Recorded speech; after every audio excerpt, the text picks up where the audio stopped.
ya.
Hola, ¿qué tal? Buenas noches.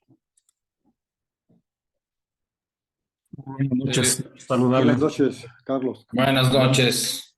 Te mando un Buenas abrazo. noches. Una lástima lo que está ocurriendo en Acapulco, ¿verdad? Buenas noches. Buenas noches. Buenas noches.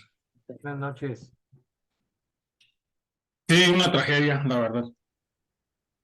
Pues sí, pero bueno, ahorita por el momento pues todavía es muy pronto como para tener una idea de la dimensión de lo ocurrido.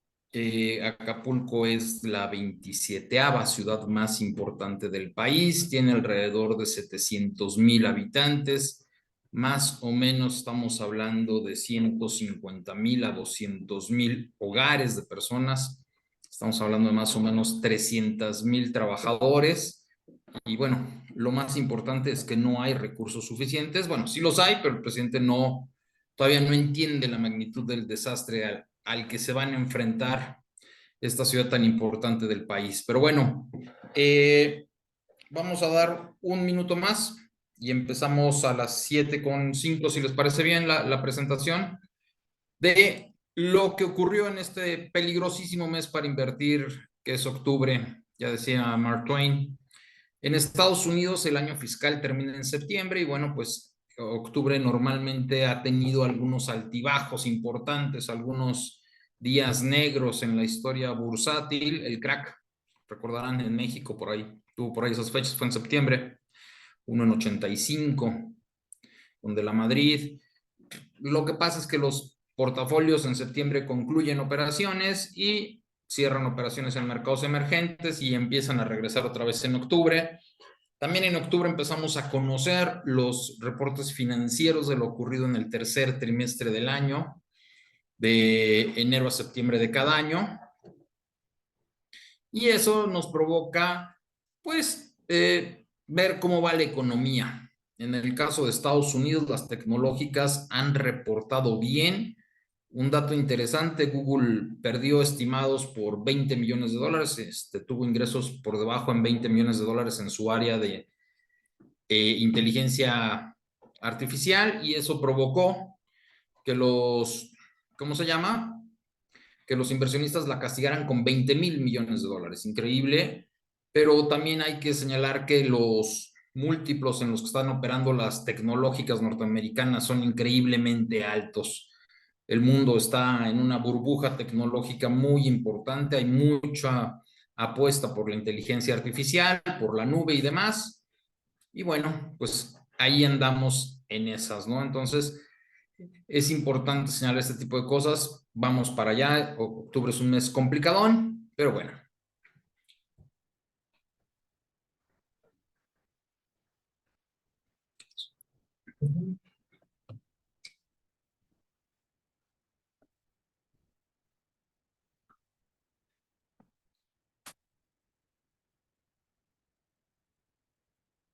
Bueno, si les parece bien, empezamos. Como cada año estamos elaborando el presupuesto de tendencias para 2024, ahí es donde estamos pronosticando 40 variables, estamos pronosticando el tipo de cambio, qué le va a pasar en año electoral, evidentemente habrá volatilidad, pero más o menos tenemos detectados los meses y qué tanto es tanta volatilidad que podríamos tener el próximo año. Para esta edición vamos a, por petición de algunos de nuestros suscriptores, estamos incluyendo también países de América Latina, como por ejemplo Brasil, Argentina, Colombia, Chile, Perú, Costa Rica, pues para tener pares con quienes compararnos. Igualmente el crecimiento de Estados Unidos, el crecimiento de Europa, la inflación que esperamos para el próximo año, cómo esperamos que se comporten tasas de interés y demás. Sobre hoy vamos a platicar de los temas que siempre hemos platicado. Economía mundial, temas financieros mundiales, economía nacional, finanzas nacionales. Como siempre vamos a tratar de hacer esto en un lapso no mayor a 30-35 minutos. Dejamos 15 minutos para preguntas al final y tratar de terminar esto alrededor de entre el 5 para las 8 y 8:05, ¿no? Para no quitarles mucho tiempo. Entonces, ahora sí, vamos a empezar. Bueno, ¿cuáles son los grandes temas de la economía mundial? Increíblemente, tuvimos los ataques terroristas de Hamas. Eso sí, cambió el panorama. Yo creo que nadie los teníamos conceptualizados. Ahorita vamos a profundizar en cada uno de estos temas. La Fed también cambia su discurso, no sube sus tasas. Esta semana se reunió el Banco Central de Europa, no subió su tasa. Los grandes bancos centrales del mundo se están dando una pausa. Eso es algo muy interesante. La crisis en China persiste a pesar de que ya van 2 paquetes de apoyos presupuestales.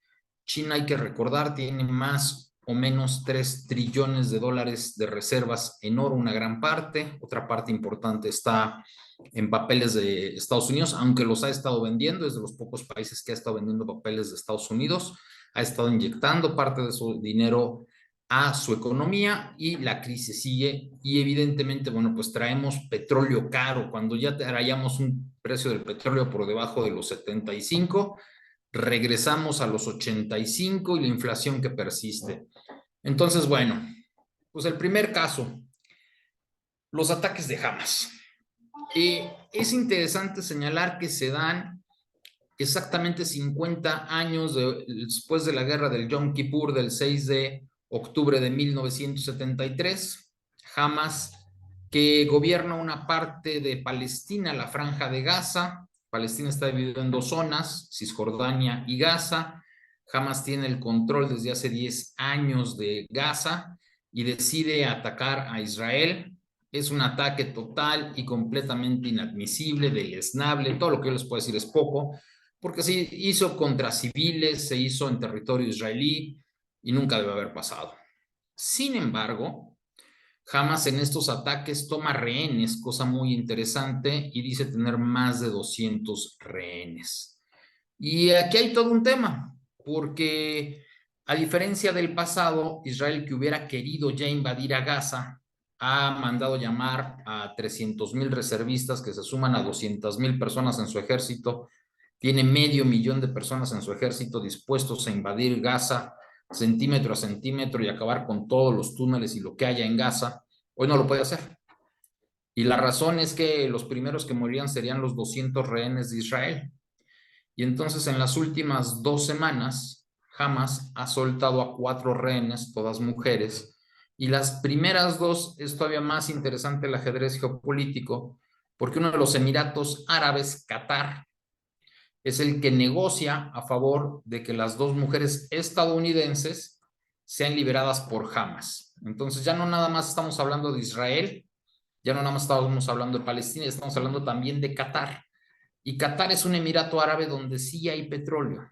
El gran temor del mundo es que los países árabes se metan y en consecuencia instalaciones petroleras sean blanco de Israel y eso provoque que caiga la producción petrolera a nivel mundial.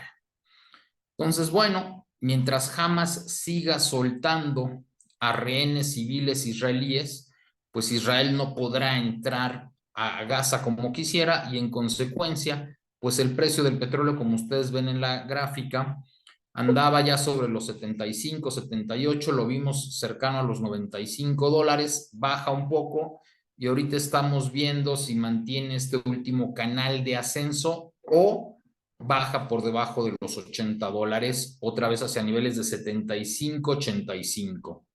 ¿En dónde se va a mantener el petróleo? Bueno, pues dependerá de Israel lo que haga y cómo lo haga. Conforme pase el tiempo, Naciones Unidas, Rusia evidentemente que está a favor de Hamas, de Irán, China que también está de ese lado, tratarán de obligar a Israel para que se siente en la mesa y evite una invasión a Gaza. Habrá que ver si lo logran. Estados Unidos, sobre todo Biden, no quisiera que se lleve a cabo una invasión en Gaza porque las probabilidades de que otros países árabes entren van a ser mayores y eso provocará que tengamos precios por encima de los $100 en el momento en el que haya una invasión a Gaza. Si tenemos precios tan altos, la gasolina en Estados Unidos subirá a los 5 o 6 dólares el galón, ahorita anda sobre los $3 el galón, y eso provocaría que las posibilidades de Biden para reelegirse sean menores. Entonces, es increíble cómo lo que está sucediendo en este momento entre Israel y Gaza puede afectar de manera tan importante la reelección de Biden en noviembre del año que viene. Bueno, el bono del Tesoro de Estados Unidos casi llega al 5%. Y esto es producto de que la Fed insiste en que va a subir su tasa en algún momento. La próxima semana tenemos reunión de la Fed. En nuestra opinión, la próxima semana la Fed no va a subir su tasa, pero dejará abierta la posibilidad, como todos los bancos centrales del mundo inteligentes con experiencia, de decir, esta vez no subí la tasa, me voy a esperar, voy a ver los efectos, pero sí la podría subir en diciembre. Bueno, en diciembre no la subí, pero sí la podría subir en enero. En enero no la subí, pero sí la podría subir en febrero y así se la va a seguir llevando.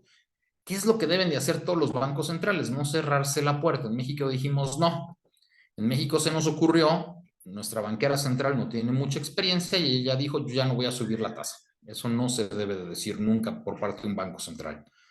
¿Por qué? Porque en el momento en el que la Fed nos diga que ya no va a subir su tasa de interés, lo primero que hay que hacer es comprar papeles de largo plazo. Porque conforme el papel baje de tasa, sube su precio. Hay que recordar que son los bonos del gobierno se colocan a descuento. Siempre van a valer a vencimiento, vamos a poner una cifra 100. Si yo tengo una tasa del 10, valdría 91. Y si tengo una tasa del 20, valdría 80. Entonces, si tengo una tasa del 5, valdría 95. Conforme la tasa vaya bajando, el precio del papel va subiendo. En este caso pasó al revés, por eso tuvimos minusvalías en las Afores. Conforme la tasa de interés fue subiendo, el precio fue bajando. ¿Qué es lo que dicen ahora los bancos centrales en Estados Unidos? Pues que siga subiendo la tasa. Yo ya no tengo posiciones, las posiciones las traen los fondos de inversión, problema de ellos. Y mientras más sube la tasa de interés, el atractivo para comprar papeles en un futuro de Estados Unidos va a ser mayor. Tanto porque me da mayor rendimiento como porque la caída va a ser más importante y yo voy a ganar más dinero con la caída en la tasa. Entonces, ahí vamos a estar jugando. Eso es algo que cambia completamente el panorama. Ya va, la Fed muy probablemente ya no suba su tasa, pero ya son tasas muy altas. 5% de tasa de interés es una tasa que no habíamos visto en Estados Unidos desde el 2007. Hay que tener mucho cuidado porque las inversiones están cayendo en Estados Unidos. La tasa hipotecaria en Estados Unidos estaba al 3% hace 2 años, ahorita está en el 8% anual. La ventaja es que el 90% de las casas se vendieron con tasa de hipotecaria por debajo del 5%. Por eso no hemos visto quiebras inmobiliarias en Estados Unidos.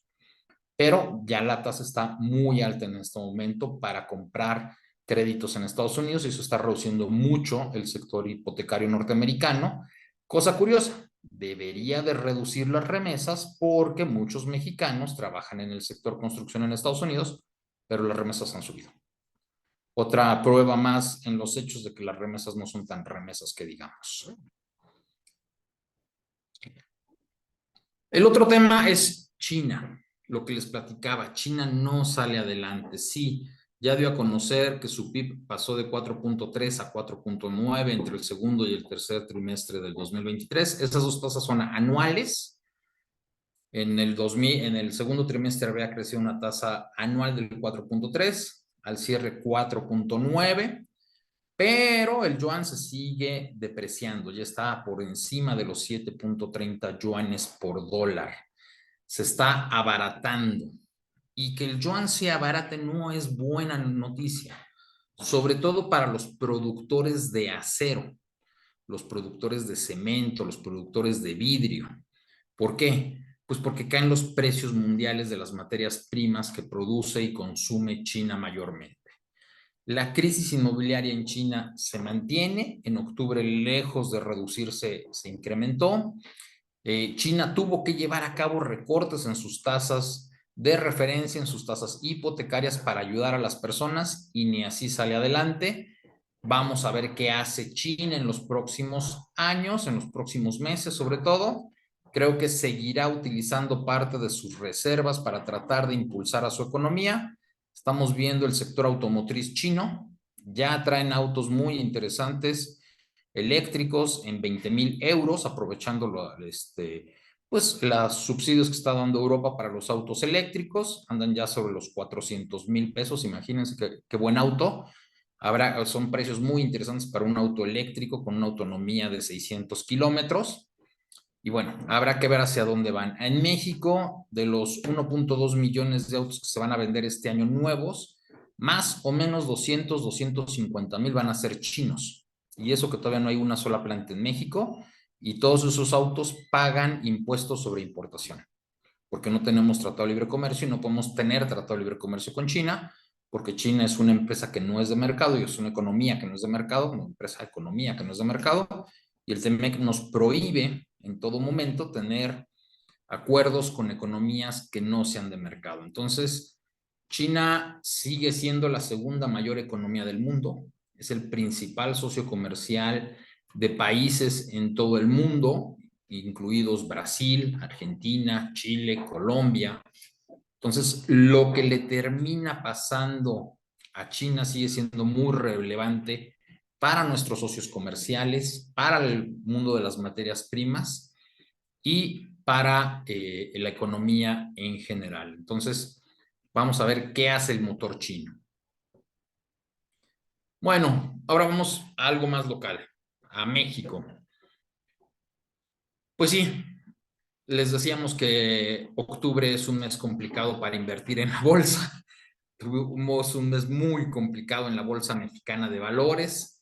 Ya el rendimiento que da la bolsa está por debajo de lo que dan los CETES en lo que va del año.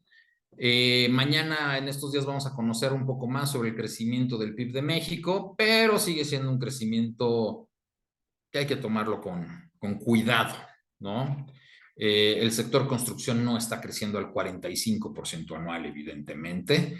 Es un tema de que el PIB, como lo hemos platicado en otras ocasiones, es la suma de bienes y servicios de una economía en un momento dado, en un periodo dado, y en este caso en particular hay que sumar todas las inversiones del Tren Maya, de la refinería Dos Bocas, y tan solo de esos dos proyectos estás hablando de más o menos 500 a 600,000 millones de pesos.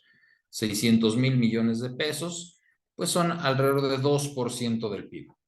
Si queremos tener una idea más clara de cuánto realmente está creciendo México, habría que restar ese 2% de crecimiento de inversiones que probablemente no sean rentables, ¿no? El poner una refinería, aun cuando pudiera lograr un retorno de inversión en 45 o 50 años, pues solamente va a generar 300 a 500 empleos. Y además no le genera un valor agregado a la zona. Hay que revisar las ciudades de Salamanca, Cadereyta, Tula, Minatitlán, para darnos cuenta que una refinería pues no genera un polo de desarrollo, porque son procesos muy automatizados y el producto que ahí se produce pues sale de esa zona rápidamente, ¿no? Si fuera como poner un hotel y alrededor necesito personal y luego me genera restaurantes y me genera centros de diversión y demás, bueno, pues ya estamos hablando de otro tipo de inversión, ¿no? Pero una refinería en particular, pues es una bodega y párenle de contar. Es una bodega muy aislada a la cual llega un producto y ese producto, si se hace de manera eficiente, deberá ni siquiera salir por pipa, debería salir por ducto, que es la manera más fácil de transportarlo. Entonces la gente al lugar, pues no tiene ningún sentido, no genera ninguna derrama económica adicional una refinería más que 300 o 400 empleos. La desaceleración de la inflación es interesante, vamos a revisarla en comparación a Estados Unidos. En México la inflación sigue por encima del 4%, la inflación subyacente por encima del 5%, y en Estados Unidos ya anda sobre los 13%. Entonces, ¿qué está pasando? ¿Por qué México tiene una inflación más baja que la de Estados Unidos? Vamos a revisar esa parte. Entonces, pues lo primero es la bolsa. En esta gráfica que viene del 2021, si ustedes revisan, lo último es octubre. Y ahí verán pues una caída ya muy fuerte, muy pronunciada. Podríamos caer todavía un poco más hacia los 45,000 puntos. Creo que si les digo que estamos en un canal de baja, pues es más que claro, ¿no? Evidentemente tendríamos que regresar a los 51,000 puntos para decir que ese canal ya se rompió. De momento está muy complicada la situación. ¿Y qué es lo que está pasando? Bueno, evidentemente hay mucha incertidumbre sobre cómo va a terminar el sexenio. La que hizo el presidente en tema de los aeropuertos, de cambiarles las reglas, el tema que trae con esta empresa norteamericana Cálica por cierto, en la Riviera Maya, pues está mandando señales muy complicadas. Hay por ahí otra ley sobre temas mineros, donde querrían seguir atacando a Grupo México, y lo que está cambiando son las reglas del juego. Hay muchas empresas en la Bolsa Mexicana de Valores que dependen de una concesión. Alguien dirá de una graciosa concesión, de la gracia del señor presidente para darme esa concesión o no dármela. Y también, bueno, traemos un tema de reconversión del sector entretenimiento. Y por si fuera poco, traemos altas tasas de interés. Vamos por algunos sectores. Fibras.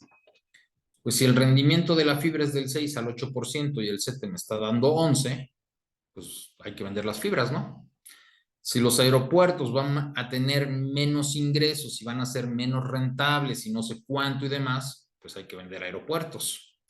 Si el consumo está estancado, pues hay que vender todo el sector consumo.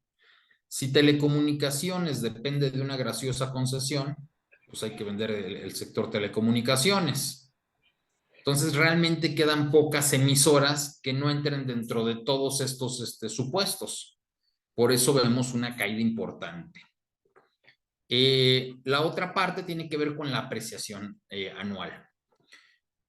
Por decirles algo, si Bimbo vendió el año pasado $1,000 millones y este año vende $1,050 millones, pues $1,000 millones a 20 pesos son 20,000 millones de pesos, pero 1,050 a 18 pesos ya nada más son 18,900 millones de pesos. Entonces, cuando yo comparo en pesos los ingresos de Bimbo, pasan de 20,000 a 19,000 millones de pesos. Y tenemos muchas empresas cuyos ingresos en dólares son más grandes que los ingresos en pesos. Entonces, esa apreciación está generando también ahí un tema. Y hay otro tema que tiene que ver con que no hay emisoras de innovación, de inteligencia artificial en la Bolsa Mexicana de Valores. En este momento, el Nasdaq en Estados Unidos trae un rendimiento efectivo por encima del 20%. ¿Y por qué? Bueno, pues porque hay toda una apuesta por la inteligencia artificial. Pero en México no tenemos una sola emisora que se dedique a software o a inteligencia artificial. Si ustedes revisan, por ejemplo, el Standard & Poor's 500, ahí hay 7 grandes y 493 empresas no tan grandes. Y son esas 7 empresas del sector tecnología, Amazon, Google, Microsoft, las que están empujando al alza al resto del índice, al Standard & Poor's. Y si revisan el Dow Jones, pues darán cuenta que su rendimiento en lo que va del año pues ha sido muy bajo. Entonces, ahorita hay toda una apuesta por la inteligencia artificial. No estamos teniendo en la bolsa mexicana esa apuesta porque no tenemos empresas de ese sector. Y bueno, pues la incertidumbre del último año de gobierno, lo que pueda hacer el presidente o no hacer en contra, para ya pasar a la historia como lo que el presidente quiera hacer o las bases que quiera dejar, pues están generando mucha incertidumbre sobre qué tanto podría afectar a las empresas.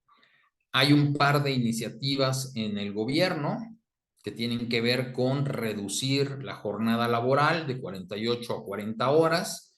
Si llegara a pasar esa iniciativa de 48 a 40 horas, pues generaría todavía más incertidumbre porque elevaría los costos de las empresas, porque las empresas, pues de todas maneras tendrán que seguir trabajando los 7 días de la semana. Entonces, y habrá muchos turnos en manufactura que tendrán que contratar un turno adicional para cumplir con el nuevo requisito de las 40 horas semanales. Entonces, es muy importante, pues lamentablemente, de momento la política se está metiendo demasiado en los sectores económicos, pero así pasa cuando tenemos elecciones, ¿no? Entonces, pues por eso cayó la bolsa este mes de octubre.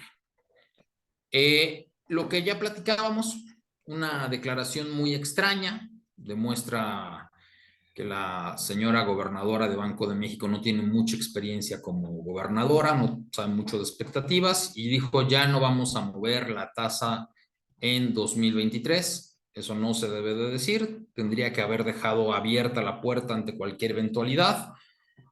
Y bueno, pues eso está depreciando un poco el tipo de cambio.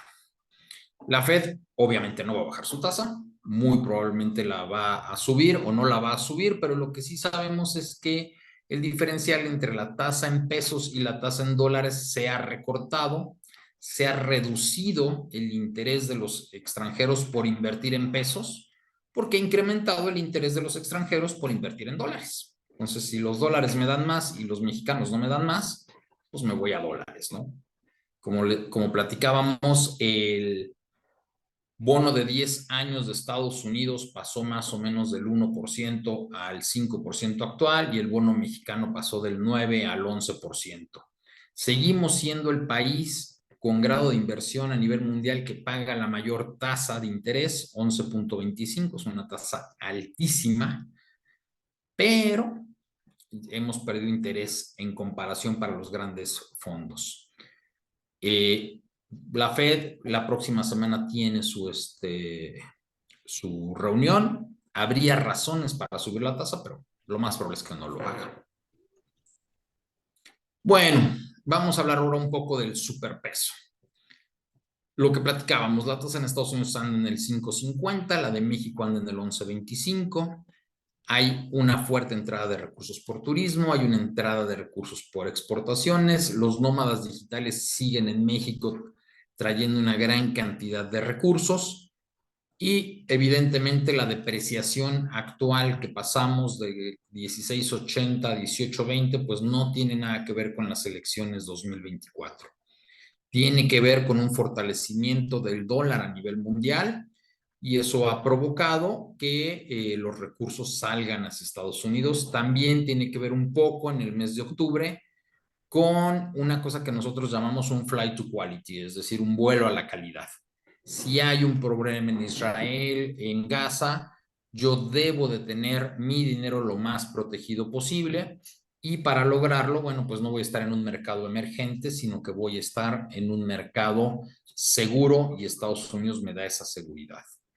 ¿Qué estamos esperando para el tipo de cambio? Bueno, pues mientras no salga de ese canal de baja que anda ahorita sobre los 18.50, si ustedes tiraron una línea ahí, les daría más o menos 18.50.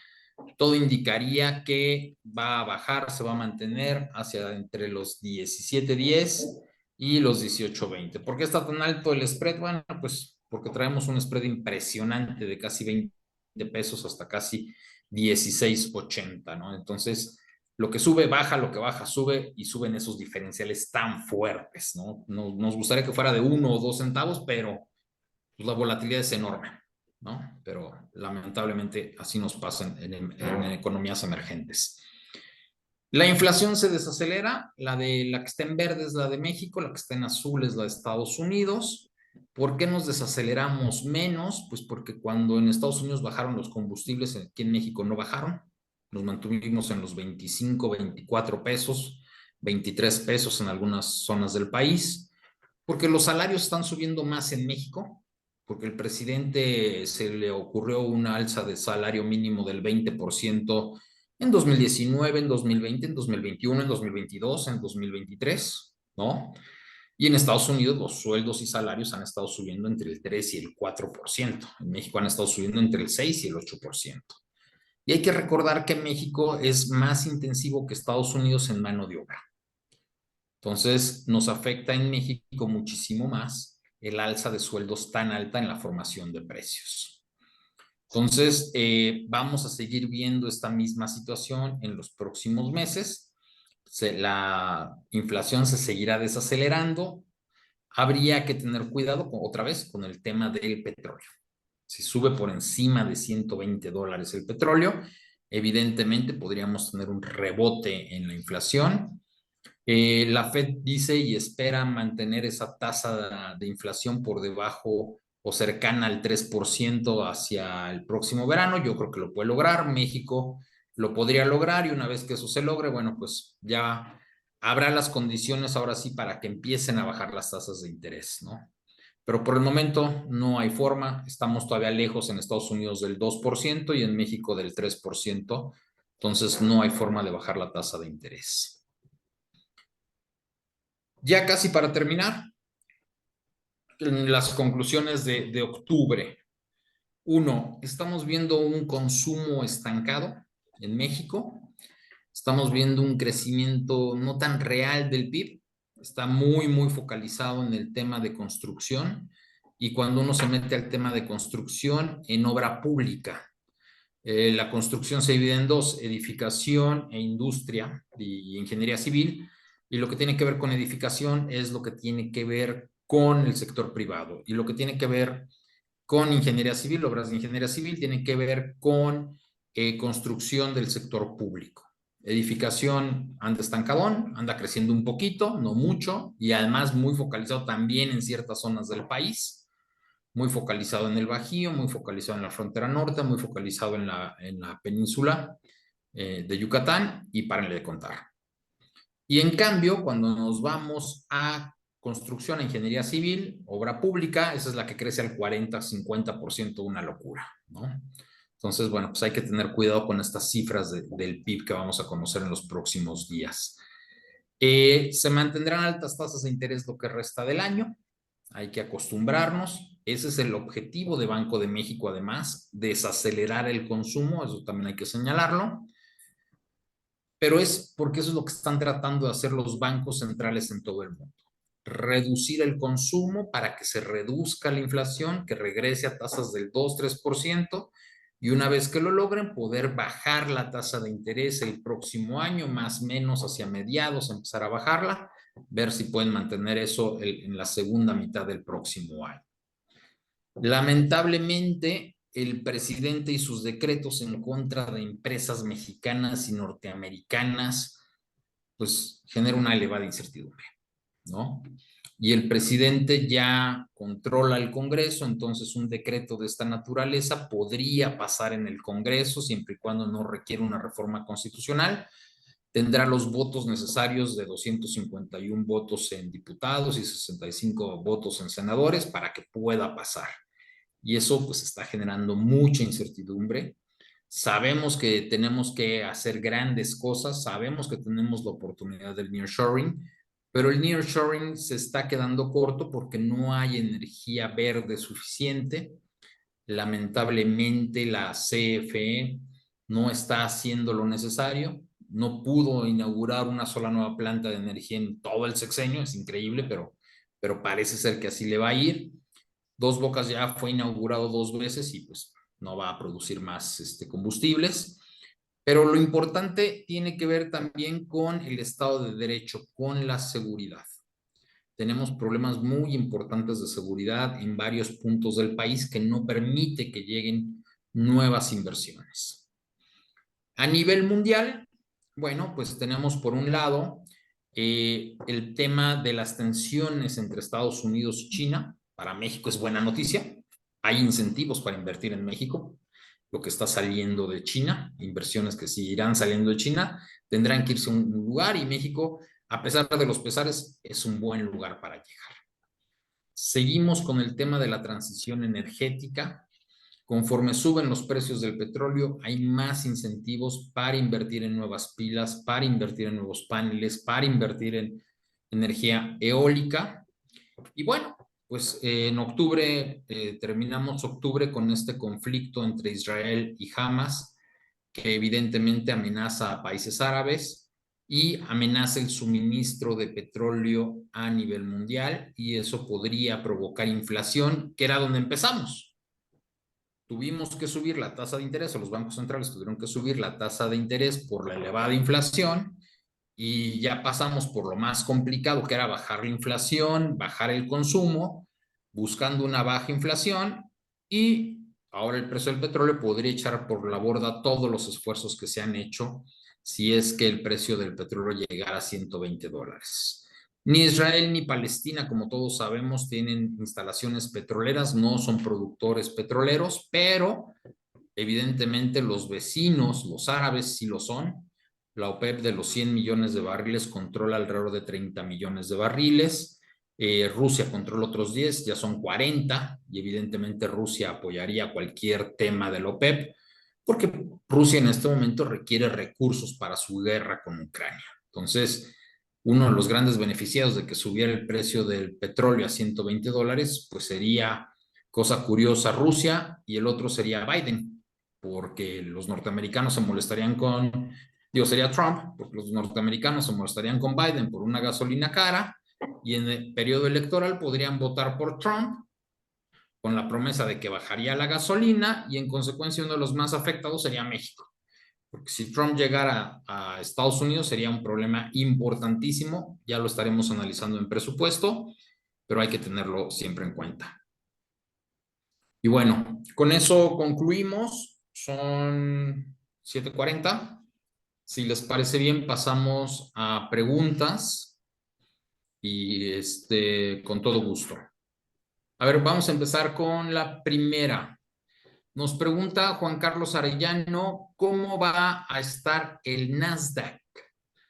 Bueno, hasta el momento la apuesta por la inteligencia artificial va bastante bien, ¿no? Hay que decirlo, las 7 empresas tecnológicas están transformando la economía norteamericana y mundial, nos estamos yendo todos hacia la nube, traen buenas utilidades. Yo creo que una buena estrategia de inversión en riesgo sería diversificar entre Amazon, Google, Microsoft, Nvidia, que es la que produce microchips, 25% para cada una. Si me gustan las inversiones de mediano y alto riesgo. Aunque hay que señalarlo, nuestro escenario base es renta fija. Nos parece que una tasa de 5% en dólares y 11% en pesos es una tasa, es un bombón, ¿no? Realmente es un bombón de tasa. 11% en pesos es una tasa impresionantemente alta, y una tasa de 5% en dólares es una tasa impresionantemente alta, que yo creo que no vamos a no habíamos visto en este siglo, en los últimos 15 años, y va a ser difícil que la volvamos a ver en los próximos 15 años, ¿no? Bueno, Jesús González, espero recibir 10,000 pesos de aguinaldo. ¿En qué me recomiendas invertir? Sin lugar a dudas, métete a la página de CETES Directo. Ahí abres una cuenta, la redireccionas a tu cuenta bancaria tradicional. Los CETES, desde que se crearon allá por 1974, no han defaulteado, no han dejado de pagarse. México tiene grado de inversión, no vamos a dejar de pagar nuestra deuda, tenemos ingresos suficientes. Entonces, a través de CETES Directo podrás obtener esta tasa del 11% a partir de 100 pesos, ¿no? Entonces, creo que es una muy buena opción de inversión. Entonces, CETES directos, sin lugar a dudas, es una buena opción para los aguinaldos. ¿Cómo puedo invertir en la bolsa por primera vez? Nos dice Laura. Bueno, yo lo haría a través de aplicaciones. Hay unas muy interesantes. Está la de GBM Trader, está la de Actinver. Son dos aplicaciones muy amigables. Yo, tendría mucho cuidado en este momento. Escogería una cosa que nosotros llamamos ETF, que son fondos de inversión que siguen a ciertos productos. ¿Qué productos siguen y que me gustan? Los índices, porque estás diversificada. Acciones en este momento en las que me gustaría invertir, pues hemos estado revisando el caso de Alsea, que son este grupo de restaurantes.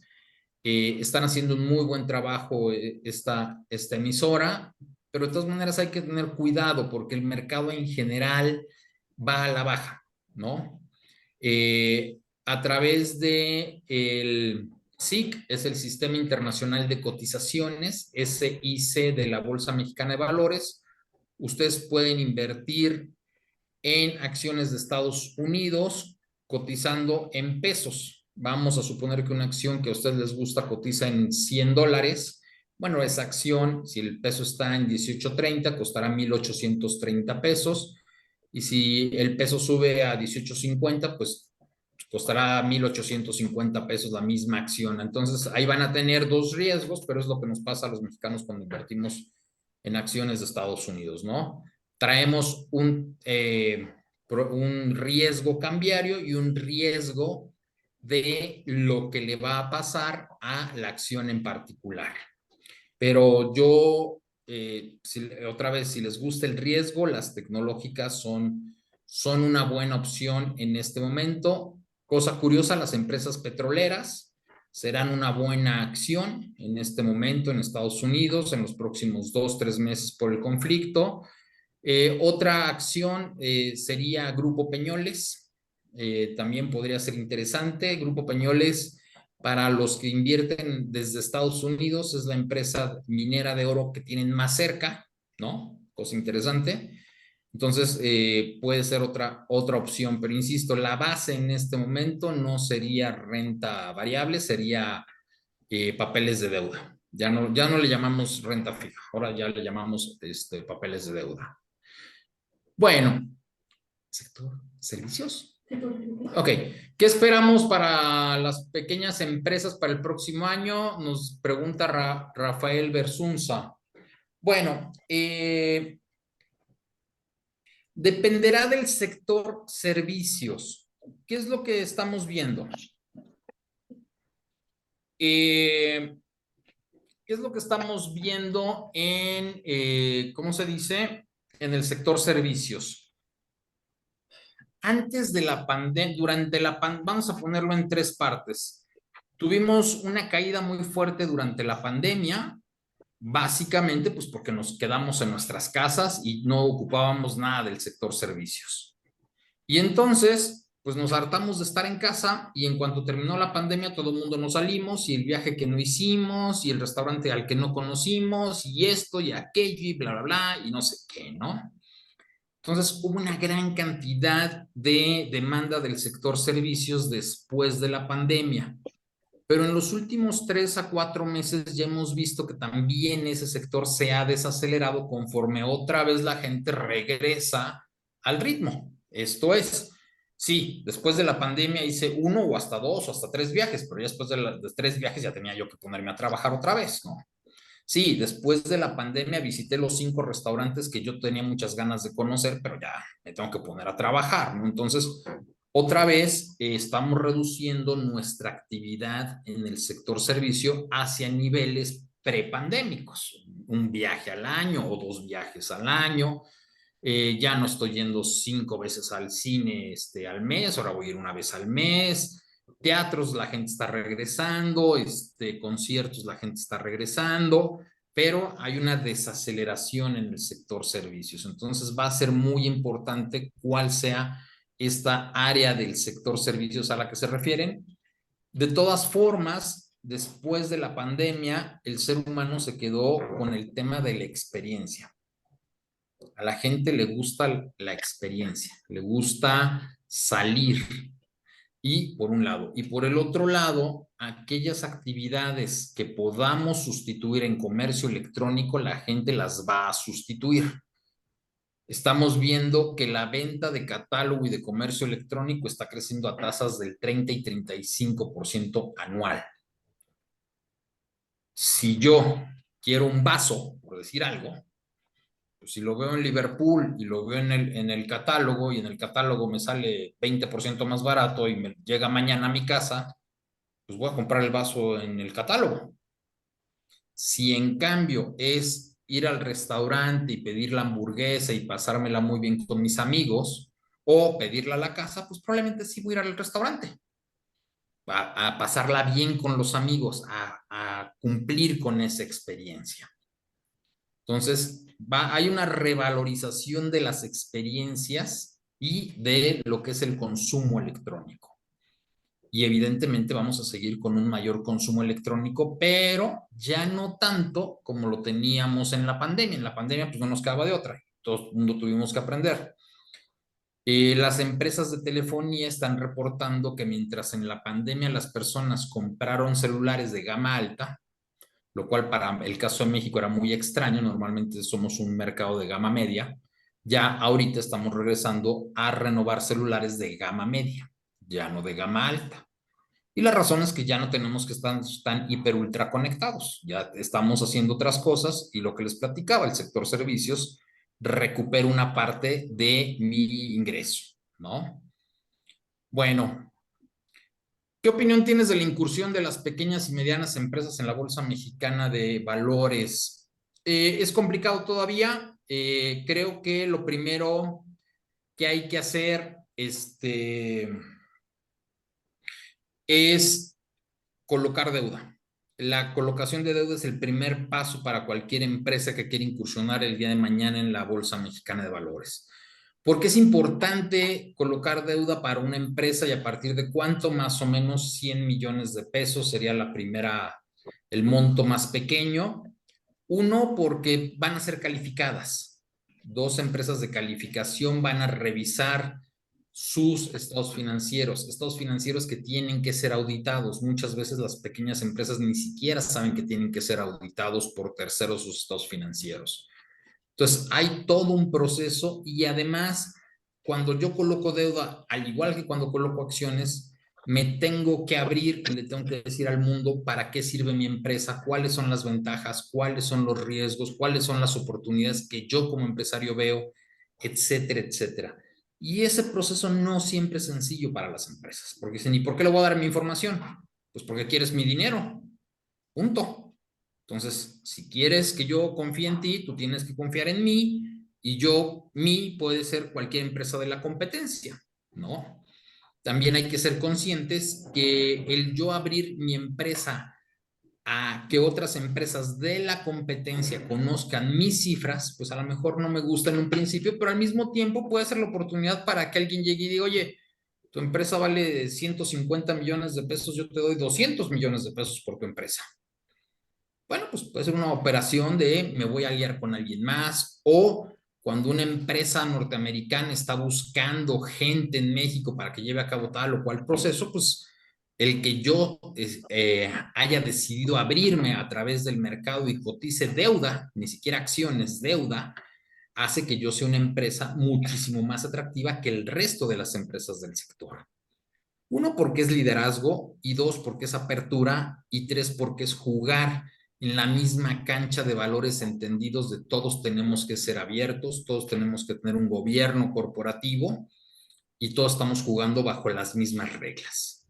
Entonces, el colocar deuda es algo muy interesante a partir de 100 millones de pesos, requieren más o menos como 6 millones para hacer esa colocación. Hay que pagarle a una gran cantidad de empresas para lograrlo, empresas que los auditen, las calificadoras de deuda, una casa de bolsa que va a ser el líder colocador, un banco que también va a aportar, le va a ayudar a esa empresa colocadora para platicar con Afores y demás.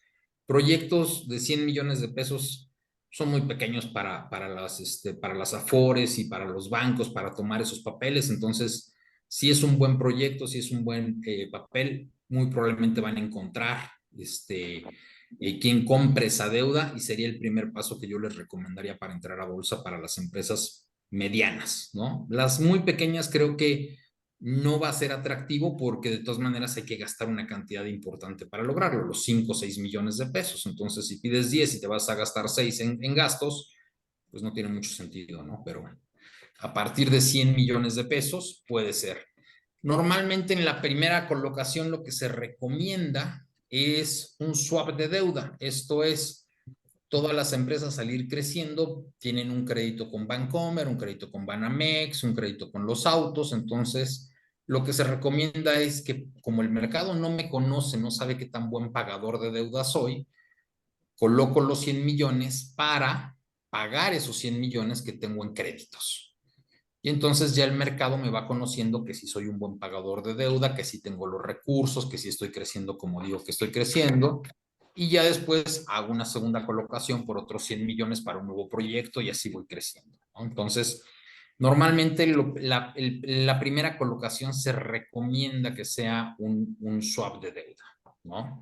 Y evidentemente vas a ganar en mejores calificaciones.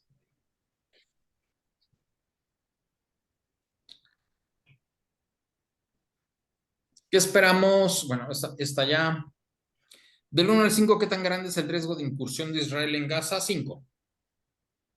Israel tendrá que incursionar en Gaza en algún momento. La pregunta es ¿cuándo?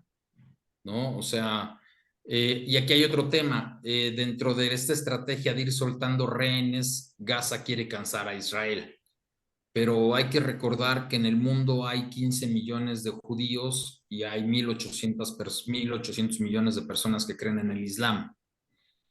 Entonces, Israel tiene que decirle al resto del mundo que tiene un ejército fuerte y que va a responder. Y si Israel no responde de manera contundente, lamentablemente hay muchos grupos radicales en el mundo y van a responder en contra de Israel, ¿no? Entonces, tarde que temprano Israel tendrá que entrar. No sabemos cómo o cuándo, pero tendrá que. ¿Por qué el objetivo de los bancos centrales es bajar la inflación? Básicamente porque la inflación reduce el poder adquisitivo de las personas y reduce más el de los más pobres. Si yo gano 10,000 con una inflación del 10%, el próximo año compraré bienes y servicios por 9,000. Y si sigue así, pues compraré bienes y servicios por 8,000, ¿no? Entonces, imagínense que yo produzco bienes de 1,000 pesos, entonces este año produzco 10 porque vendo 10, pero el próximo año por inflacionadas podría producir 9 y luego 8 y luego 7 y luego 6. Y si la inflación se fuera al 20, sería de 10 a 8 y luego a 6. Y me terminaría pasando lo que Venezuela, en un caso muy extremo. Tengo que reducir demasiado mi economía y conforme la voy reduciendo menos personas las que necesito, las voy despidiendo, quienes a su vez van a consumir menos, quienes a su vez van a consumir menos, y terminamos con una economía muy, muy pequeña, ¿no? Por un lado. Y por otro lado, está el tema de la tasa de interés. Si yo sé que la inflación es del 10, voy a pedir una tasa de interés del 20%. Y si ya me dan una tasa de interés en el banco del 20%, pues evidentemente los negocios me tendrán que dar el 30% de tasa de retorno de inversión. Y como no hay negocio que me dé el 30% de retorno de inversión, pues lo que va a provocar es que nadie va a invertir en nada y otra vez la economía se va a estancar. Entonces tienes un estancamiento doble de la economía. Uno, por caída en el consumo de productos, y dos, por falta de inversiones por una elevadísima tasa de interés. Argentina, para darles un ejemplo, hoy trae una tasa ¿cómo se dice? De inflación del 150%. Es una locura, ¿no? Entonces, hay que bajar la tasa, la inflación. ¿Y cómo se baja? Pues desaceleras el consumo, a nadie nos gusta, pero es la mejor manera de lograrlo. Los créditos hipotecarios, no sé qué. Si van a seguir, sí van a seguir, van a andar alrededor del 11,5 lo que resta del año. Significa que tendremos para cada $1,000,000 una mensualidad de alrededor de 12,000 pesos. Quien pida un crédito de $1,000,000 deberá demostrar ingresos por 36,000 pesos en México. Eso, bueno, pues está por encima de como estábamos hace un año, que andábamos sobre los 25, 27,000 pesos, y explica por qué traemos un estancamiento en el sector inmobiliario nacional. No tan pronunciado como el norteamericano, todavía se venden más casas usadas en México, no se ha caído tanto. En el sector de vivienda traemos una tragedia en el Infonavit. De 600,000 créditos en 2018 pasamos a 300,000 créditos en el 2024, por eso es falta de voluntad política. Y el crédito promedio en México ahorita anda sobre 1,200,000, 1,300,000 pesos, de acuerdo con la Asociación Mexicana de Bancos. Muchas gracias, la Asociación Mexicana de Contadores, estamos a sus órdenes. Hay más riesgo de depreciación del tipo de cambio si se aprueban las reformas laborales de 40 horas. Eso no tendría nada que ver con la depreciación del tipo de cambio. El aumento de 20% en el salario lo que va a generar son presiones inflacionarias y no le va a permitir a Banco de México bajar su tasa tan rápido como Banco de México querría, ¿no? Cosa muy extraña, si subo 20% el salario mínimo y Banco de México no puede bajar su tasa, pero Estados Unidos sí pudiera bajar su tasa, bueno, pues eso va a fortalecer al peso, porque entonces otra vez se va a ampliar el diferencial de tasa de interés, ¿no? Cosa muy extraña, es año electoral. Entonces, ya verán en presupuesto que el año electoral va a hacer que el tipo de cambio se mueva de manera muy extraña el próximo año. Ahí sí, por temas electorales. Este año todavía no estamos en ese nivel, ¿no? Por favor, ¿cómo ve usted el IPC en diciembre? A final de sexenio se la dejo para presupuesto. Ahí con todo gusto le platico cómo lo estamos viendo a finales de sexenio. Y el IPC para diciembre de este año lo estamos viendo unos 2,000 puntos abajo, en 45, 47. O sea, todavía más abajo. Habrá una devaluación, se lo platico en presupuesto, y hasta donde ya no le llamamos devaluación. Las devaluaciones es cuando teníamos un tipo de cambio fijo, ahora le llamamos depreciación, pequeño comentario ahí. Y como no es un punto fijo, ¿no? Esa es una cosa extraña, sino que pues más bien es un rango de precios, ¿no? Y dependerá de varias cosas. Uno, qué pasa en nuestras elecciones, y dos, qué pasa en las elecciones de Estados Unidos. El próximo año es un año electoral eminentemente en ambos países.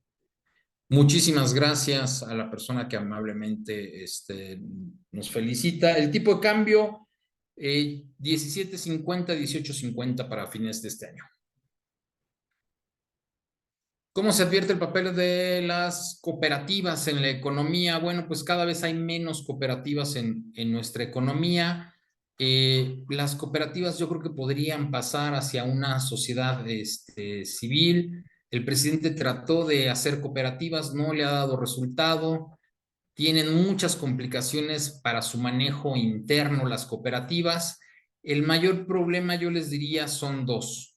Uno, no están acostumbradas a ahorrar y en consecuencia no tienen dinero para invertir a futuro. Y dos, cuando hay pérdidas, pues ¿quién saca de su bolsa?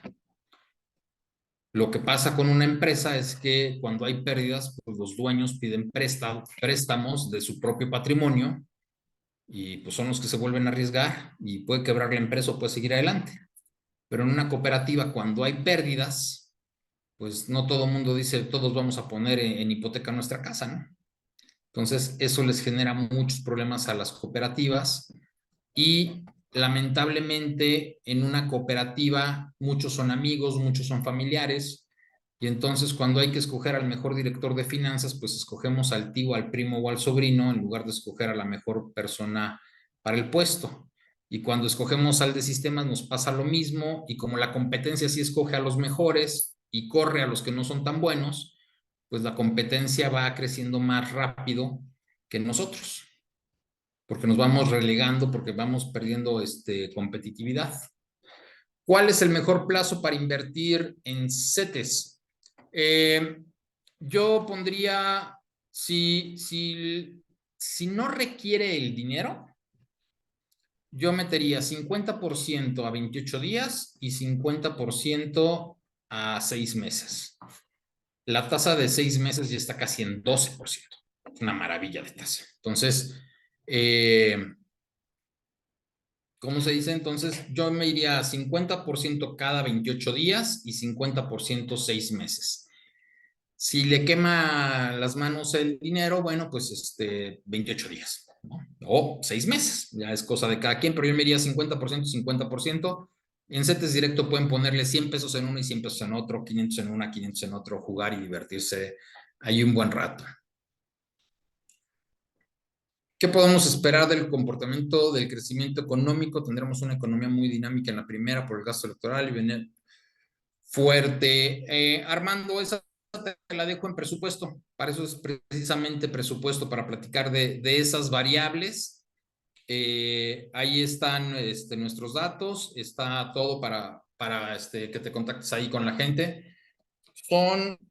Pasan de las 8 de la noche y creo que habrá una devaluación, bueno, ya lo hemos platicado. ¿Cómo le afectaría a México en sus bienes y servicios de entrada de Israel en gas y si se cumple la hipótesis que se agregan? Ok, bueno, traemos un tema del oro, ¿no? El oro lo vamos a ver por encima de los $2,000. Traeríamos un tema de una depreciación del tipo de cambio hacia los 18.50, 19 pesos, por lo que les platicaba, un vuelo a la calidad. Traeríamos incremento en consecuencia en lo que le entra al gobierno por mayor ingresos de exportaciones petroleras, pero el presidente no va a permitir que el precio de la gasolina se le vaya a 30 pesos, entonces lo que va a hacer es que va a reducir el cobro del IEPS. Entonces, lo que podría ser una oportunidad para obtener más ingresos públicos, se lo vamos a quemar en precios de gasolina en 25 pesos, ¿no? Entonces, esa es la manera en la que el gobierno compensaría el alza en el precio del petróleo para que no afecte el precio de las gasolinas, dejaría de cobrar IEPS, pero obtendría más recursos por la venta de petróleo a nivel mundial. Buenas noches. Bueno, esa ya platicamos. ¿Ya me conviene invertir en CETES a 28 días? Pues desde ayer, porque cada día que pasa está usted perdiendo 11.25% de tasa de interés anual. Muchas gracias, encantado. ¿Qué cantidad mínima recomienda invertir en CETES? Lo que usted tenga, desde 100 pesos en CETES. Es muy bueno que usted vaya haciendo un ahorro y que lo deje ahí la mayor parte del tiempo. ¿Cómo se ve el empleo el próximo año? Lo vamos a platicar en presupuesto. Todo lo del próximo año estará en presupuesto de 2024. Como siempre, estamos ahí a sus órdenes. Muchas gracias, Rafael. Pues son las 8:05 precisamente, entonces pues creo que hemos terminado. Les agradecemos muchísimo. A finales de noviembre otra vez vamos a hacer otro Zoom. Espero contar con ustedes, que nos vuelvan a acompañar. Les agradezco muchísimo, muchísimo. Muchas gracias, Luis Alberto. Estamos a sus órdenes y gracias por todo. Felicidades, Carlos. Buenas noches. Gracias.